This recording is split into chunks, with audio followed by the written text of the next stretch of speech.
Hello students, accountancy में आज हम सीखेंगे कैश बुक किस तरीके से बनाई जाती है। और कैश बुक सबसे पहले तो होती क्या है, कैश बुक में सारी कैश ट्रांजैक्शंस होती हैं। आपके बिजनेस में कैश जो आया है, इन हुआ है, और कैश जो आपका आउट हुआ है, वो सारी ट्रांजैक्शन आपकी कैश बुक में शो होती है। ठीक है, तो cash book relates to cash transactions. ठीक है। अब ये जो कैश बुक है, ये इसके दो टाइप हैं, दो तरीके से बनाई जाती है। एक होती है आपकी सिंगल कॉलम कैश बुक, और दूसरा होता है आपका double column cash book.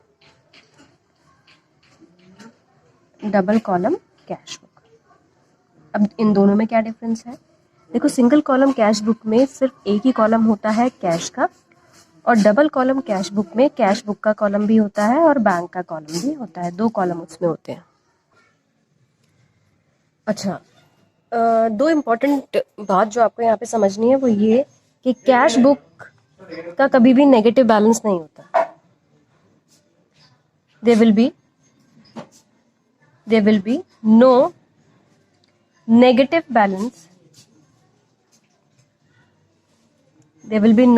Balance in cash book. ठीक है, कैश बुक नेगेटिव में तो जाएगा नहीं, जो कैश अवेलेबल है वो लिखा जाएगा, नहीं है तो वो निल होगा। There will be no negative balance in cash book. आई बात समझ में? हाँ, बैंक का कॉलम नेगेटिव हो सकता है, जैसा कि हम बिजनेस स्टडी में भी पढ़ चुके हैं। बैंक ओवरड्राफ्ट की फैसिलिटी बिजनेसमैन को देता है, तो उसके इसमें नेगेटिव अगर बैलेंस नहीं है तब भी हमारे बैंक से पेमेंट निकल जाती है, तो बैंक बैलेंस हमारा माइनस में चला जाता है। ठीक है, लेकिन कैश के साथ ऐसा नहीं है। There will be no negative balance in cash book. Cash book का बैलेंस कभी भी माइनस में नहीं होगा। ठीक है, नेगेटिव बैलेंस नहीं होगा। दूसरी बात, only cash transactions will be recorded. सिर्फ कैश ट्रांजैक्शन ही रिकॉर्ड की जाएंगी। No credit transactions is to be recorded in cash book। ठीक है, तो दो चीजें आपको ध्यान रखनी है यहाँ पे। There will be no negative balance in cash book, और दूसरा कैश ट्रांजैक्शंस में हमेशा क्रेडिट रिकॉर्ड नहीं किया जाएगा, सिर्फ कैश से रिलेटेड ही चीजें रिकॉर्ड की जाएंगी, यानी कि उधारी की चीज रिकॉर्ड नहीं की जाएगी इसमें। ओके, तो अभी अब हम एक क्वेश्चन ले लेते हैं। क्वेश्चन से आपको और अच्छे से क्लियर हो जाएगा।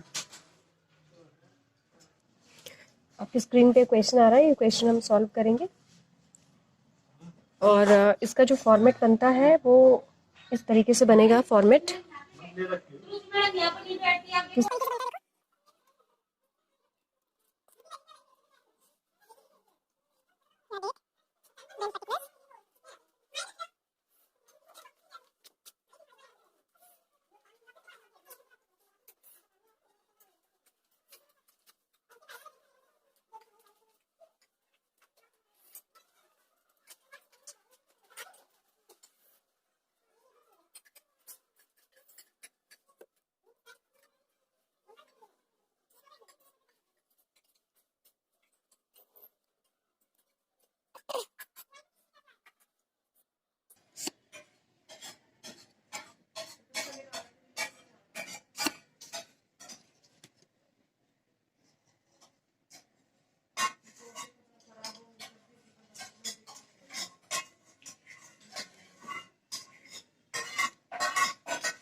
तो क्वेश्चन आ रहा है आपकी स्क्रीन पे, ये क्वेश्चन हम सॉल्व करेंगे। ये हमारी है cash book, single column cash book है ये हमारी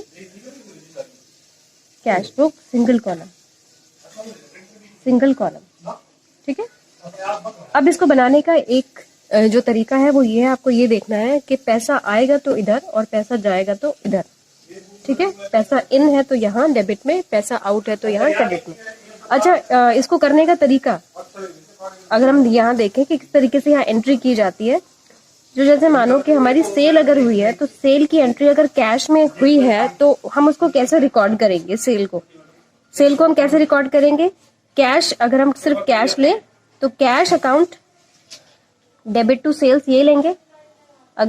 तो इस केस में कैश इन हुआ है तो कैश क्या हुआ है? Debit.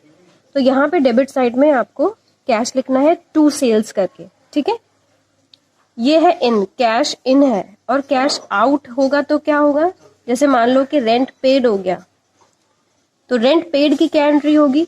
Rent account debit to cash, यही एंट्री होगी अगर रेंट पे किया है। तो इस केस में कैश बुक में आप कैश का नाम एंटर नहीं करोगे तो बाय, इसके आगे बाय है, यहाँ पे आप सपोज करके चला करो बाय है तो बाय रेंट, यहाँ पे आ जाएगा बाय रेंट, ठीक है। तो इस तरीके से कैश इन है तो यहाँ और कैश आउट है तो यहाँ, ठीक है। अब क्वेश्चन देखिए, Dipinder started business with capital 2 lakh, ठीक है। तो यहाँ पे कैपिटल लेके आया है रिपिंदर, तो इस केस में आप, तो यहाँ पे आप डेट डालोगे, जो डेट है जनवरी 1 है तो जनवरी 1 लिखोगे। यहाँ पे सारा का सारा 2020 का है, जनवरी 1, 1 जनवरी, ठीक है। Ripinder started business with cash, capital लेकर आया है तो 2 कैपिटल, ठीक है। कैपिटल लेकर आया है, कैपिटल यहाँ अमाउंट है 2 लाख, तो यहाँ पे आ जाएगा 2 लाख आपका, ठीक है। Next, purchase furniture for cash, furniture खरीदा है, कब खरीदा है? 2 जनवरी को खरीदा है, तो जो 2 जनवरी आप यहाँ लिखोगे, और बाय फर्नीचर, और अमाउंट है हमारा यहाँ पे 50,000, ठीक है। Next entry, purchase goods for cash, और यहाँ पे परचेजेस किए हैं आपने तो बाय परचेजेस यहाँ लिखोगे, और परचेजेस है हमारी 30,000 की, ठीक है। नेक्स्ट है पेड फ्रेट पे किया है, अभी मैंने क्या बताया, इन यहाँ आउट यहाँ, ठीक है। ये यहाँ पे लिखा जाएगा डेबिट और यहाँ पे क्रेडिट।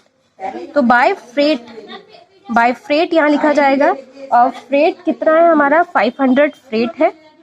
नेक्स्ट है सोल्ड गुड्स फॉर कैश, अब सोल्ड गुड्स फॉर कैश में यही एंट्री होगी, कैश आया है तो कैश आया है, कैसे आया है? सेल्स से आया है तो 2 सेल्स 28,000, ठीक है। नेक्स्ट इज पेड रेंट, पे टू रमेश को पे किया गया है, ठीक है। रमेश को पे किया गया है तो by Ramesh how much amount is there? 20,000 आप यहाँ पे शो करोगे। नेक्स्ट है sold goods for cash, then again sold goods for cash है, कैश आया है, कैसे आया है? सेल्स से आया है तो सेल्स यहाँ शो करोगे, और हाँ डेट जरूर शो करोगे यहाँ पे, डेट यहाँ पे, तो यहाँ पे सेल्स हुई है आप 10,000 तो 10,000 आप यहाँ लिखोगे। नेक्स्ट है पेड वेजेस पेड किया है तो बाय वेजेस यहाँ पे आएगा, बाय वेजेस, ठीक है। Next is purchase goods from Raj on credit, अब देखो अभी मैंने क्या बताया था, क्रेडिट ट्रांजेक्शन्स आपकी कैश बुक में नहीं आएगी, तो इसको हम we will not record this transaction because it is on credit, okay. तो ये ट्रांजेक्शन 20,000 की रिकॉर्ड यहाँ कैश बुक में नहीं होगी, कैश इन एंड आउट ही होगा। पेड रेंट बाय चेक, यहाँ पे दिया हुआ है पेड रेंट बाय चेक, तो यहाँ पे भी कैश को आपने टच नहीं किया, तो यहाँ पे डेट भी आपको साथ के साथ डालनी पड़ेगी, वेजेस 10,000, ठीक है। क्रेडिट ट्रांजैक्शन नहीं आएगी। लास्ट ट्रांजैक्शन है जनवरी 31 की, पेड रेंट बाय चेक, तो पेड रेंट बाय चेक आपने कैश को टच नहीं किया है तो यहाँ पे आप इसको रिकॉर्ड नहीं करोगे, क्योंकि ये बैंक की आपकी ट्रांजैक्शन है, यहाँ पे बैंक कम हुआ है, कैश कम नहीं हुआ, ठीक है। आई बात समझ में? तो कैश इन है तो यहाँ, और कैश आउट है तो आपको यहाँ पे शो करना है। आई बात समझ में? अब इसको क्या करेंगे, अब हम इसको बैलेंस करेंगे कि जितना इन है और जितना आउट है इसमें से माइनस करना पड़ेगा। भाई जितना कैश हमारे पास आया और जितना अवेलेबल था और जितना चला गया उसको माइनस करेंगे तो वो हमारा क्या होगा? कैश बैलेंस बचेगा, ठीक है। तो अब हम क्या करेंगे, इन सब को टोटल करेंगे और इसमें से माइनस करेंगे, ठीक है। तो यहाँ पे अब हमारा बैलेंस आ रहा है 21 जनवरी 20 तारीख तक की जितनी भी ट्रांजैक्शंस है, तो बैलेंस जो हमारा बचा है उसको हम ऐसे शो करेंगे, by balance by balance carried down, इस तरीके से शो करेंगे और इसको माइनस करने पर हमारा आ रहा है 1,27,500। ठीक है, अब हमारा ये बैलेंस हो गया है, ये साइड और ये साइड इसके इक्वल हो गई है, ये हमारा कैरिड डाउन आ गया। ठीक है, तो ये आ रहा है हमारा 2,38,000 और यहाँ पे भी 2,38,000। ठीक है, अब इसी बैलेंस को हम क्या करते हैं, कैरी फॉरवर्ड कर लेते हैं। कैरी फॉरवर्ड मतलब नेक्स्ट डेट के लिए कैरी फॉरवर्ड यहाँ कर लेते हैं, जो भी नेक्स्ट डेट होगी, या फिर ये होगा कि भाई यहाँ बैलेंस मंथ के एंड में इतना बैलेंस था, अब ओपनिंग बैलेंस इतना रहेगा, तो ओपनिंग बैलेंस इस तरीके से शो करना पड़ेगा, टू बैलेंस ब्रॉड डाउन, इस तरीके से शो करना पड़ेगा 1,27,500। ठीक है, आई बात समझ में? तो इस तरीके से कैश बुक बनाई जाती है, कैश इन यहाँ, कैश आउट यहाँ, कैश ट्रांजैक्शंस, तो इस तरीके से कैश बुक बनाई जाती है। आई होप आपको समझ में आया होगा। इससे रिलेटेड जितनी भी इलस्ट्रेशंस हैं आप कीजिए, आपको समझ में आएगा। Thank you very much.